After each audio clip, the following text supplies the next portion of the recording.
By the time that you watch this video, this Boxster will be dead.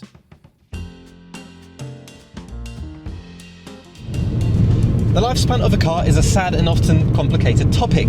There's lots of variables involved when deciding when it's time to finally execute a car. And I mean, even just saying that feels a little bit brutal, but the reality of the situation is that all good things, including cars, must eventually at some point come to an end and die. In the UK, second-hand cars are surprisingly cheap, while the costs of running and maintaining them are annoyingly high.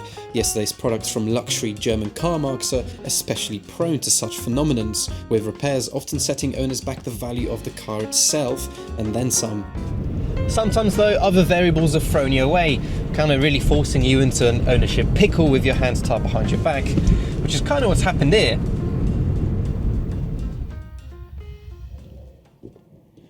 I am a huge fan of the 986. I think these are the best value for money sports car you can buy today by quite a large margin. I think these are incredibly practical. They got 2 boots. They're relatively reliable. They look really sexy. They're just the best overall kind of ownership and driving proposition you can get in this segment. MX-5 owners, don't even think about it. They don't compare. When the Boxster first went on sale in 1996, which is before I was born, it launched with a 2.5 flat 6 producing a perky 204 brake horsepower, revving out to a rather wholesome 6,800 RPM. Nerds on the internet often argue that this is the purest form of Boxster, with its modest engine, sleek design, amber indicators and the single tip exhaust. As time went on, Porsche facelifted the design, offering sporty looking kits and clear lights in an attempt to modernise the look of the car. But as is the case with most facelift attempts, I'd say that these changes made the design busier and, to me anyway, less appealing. Although, oh actually this yellow one, that's really nice, isn't it?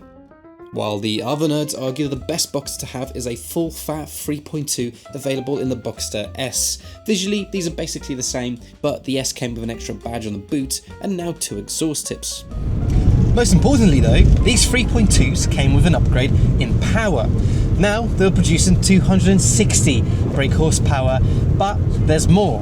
They now revved to a whole 7,200 RPM, 400 RPM more than its premature sibling. This did, however, come with a cost. Those 3.2s are more prone to that dreaded ball score issue, and they came with a whole host of parts such as the brakes and the gearbox from its bigger sibling, the 996 911, and that makes the whole thing a whole lot more expensive to run.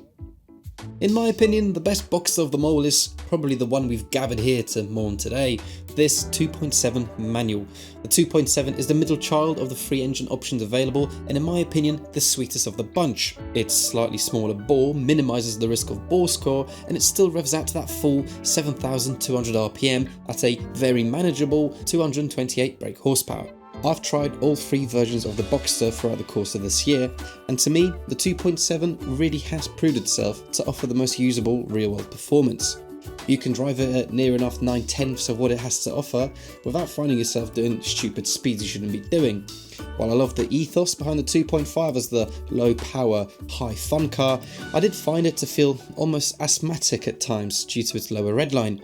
I didn't realise 400 RPM makes such a difference, but it is noticeable. Also, just a cheeky side note, I'm quietly confident that those people that own the 3.2s and brag about it aren't able to really pedal them well enough to make the most of that extra difference they got. Not on UK roads anyway. Regardless, the Boxster is a through and through Porsche, in my opinion, in the exact same way that the 996 is, and I wouldn't let anybody else convince me otherwise. For starters, you've got this beautiful gearbox that is super intuitive to row through and geared in such a way that allows you to make the most of second and third, which is super satisfying to do. The pedal box is perfectly positioned and sized, allowing you to make the most of fancy footwork as you make your way down a B lane. The steering is super precise with a turn-in to die for. It allows you to carry speed through corners that other cars would force you to slow down at. And that's generally helped by the lightweight nature and mid-engine construction of the car. And then you get the noise. The noise! Beyond the driving dynamics, these cars also generally have a lot of personality. Find a well-specced one in a fancy colour and it'll really pack a punch your ownership experience. When researching for this video, I found a whole host of archive images showing off some of the elaborate goodies you could have asked for when buying your brand new 986. The level of customization these cars went into was pretty vast. Want your wheel centers colour matched? Sure thing. In fact, while you're at it, colour match the clocks too. Yellow too flashy for you? How about a mature shade of wood? Too brown for you? How about we crank that down? And there you go. Want your Boxster to look like a speedster? Porsche will sell you a roof cover attachment for that. Need more luggage space? Of course you don't. This thing has 2 boots already, but hey, you might as well grab yourself a delivery box for the boot lid anyway. Generally, the amount of interesting, fun, bold optional extras and goodies you could get for these is really impressive, especially considering the general concept of this car was quite a simple one. Anyway, the Boxster we're focusing on, which is destined to die, isn't littered in goodies, but it's a special car for me regardless. This Boxster belongs to a brilliant, kind friend of mine who's essentially run out of space for it. So, for the last 2 months or so, I've been looking after it. But I've been around this car for a little bit longer than that now. I first drove it in the summer of 2023. Look, here's me filling it up at a petrol station, and here's me awkwardly leaning against it as if it were mine. It was the first Porsche I've ever driven, and the first convertible I tried too.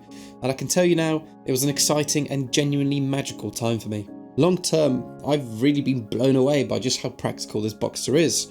Considering it's only a 2-seater with a roof that needs to hide itself inside the car somehow, you get 2 reasonably sized boots. Despite its now vintage, smaller proportions, it's impressively stable at speed too, giving me total confidence in its ability to cross continents at speeds that you're much more likely to associate with the bigger models in the Porsche range. Let's face it, right? Sports cars are not designed for stop-start traffic and city jams.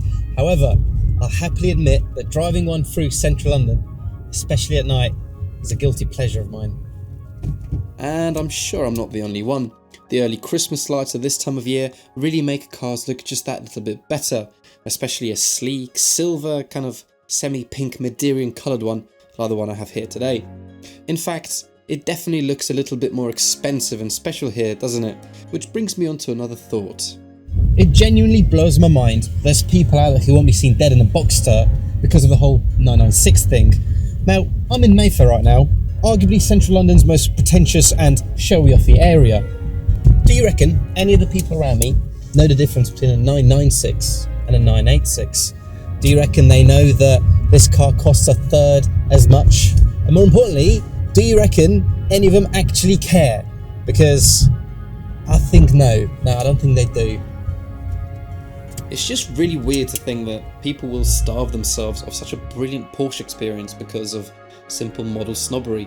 But hey, let them miss out. It'll leave you and I with more 986s to choose from later down the line. And while I'm on this topic, now might be a good time to point out that the 986 actually came first. This car donated its face to the 996. In fact, here's another archive photo of pre-production Boxster prototypes, and if you look real closely, you'll notice they're wearing facelift 911 front bumpers.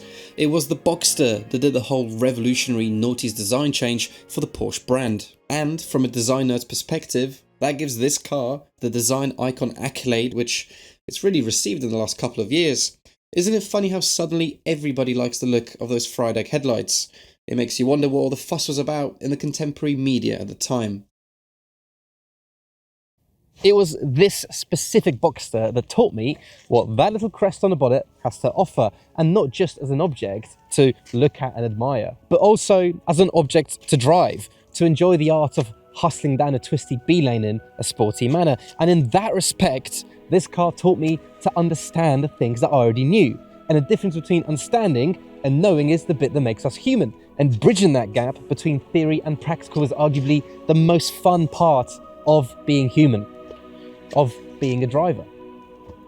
It taught me how to heel and toe, it taught me how weight transfer works, it taught me how to be smooth with my throttle and how to enter corners, but it also did all the other personable stuff you want a car to do as well. It took me to work, it took me on dates, it took me to see my family, it took me to see my boys, it took me on my first ever driving holiday to Wales. I've made an awful lot of good memories with this car. All of them, nearly, with the roof down. Until last week.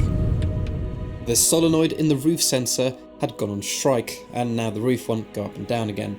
Not really a problem on a day like today, but the convertible part of this car is very much a USP for it and what it offers, and having it down is arguably the best bit of the whole experience. And this is just one of the latest, how do I put this lightly, many issues with this plucky little car.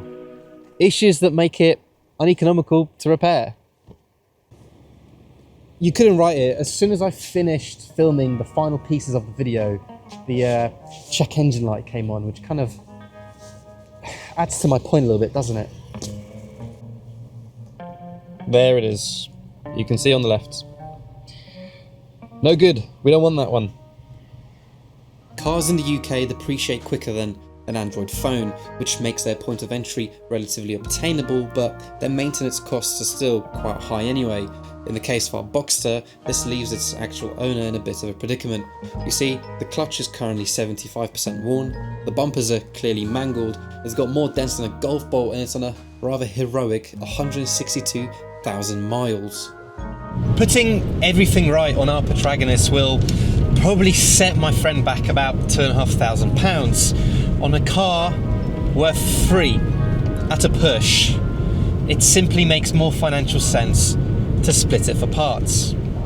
There is one lone silver lining from our story today, and that is that the parts from our hero car will ultimately go on other people's hero cars. The parts from this Boxster will help others enjoy their Boxster for a little bit longer. And you know what they say, right? Every Boxster goes to heaven. Well, I think there's a special place up there for this one specifically. This has been my first YouTube video. Thank you for watching, and hopefully see you in the next one.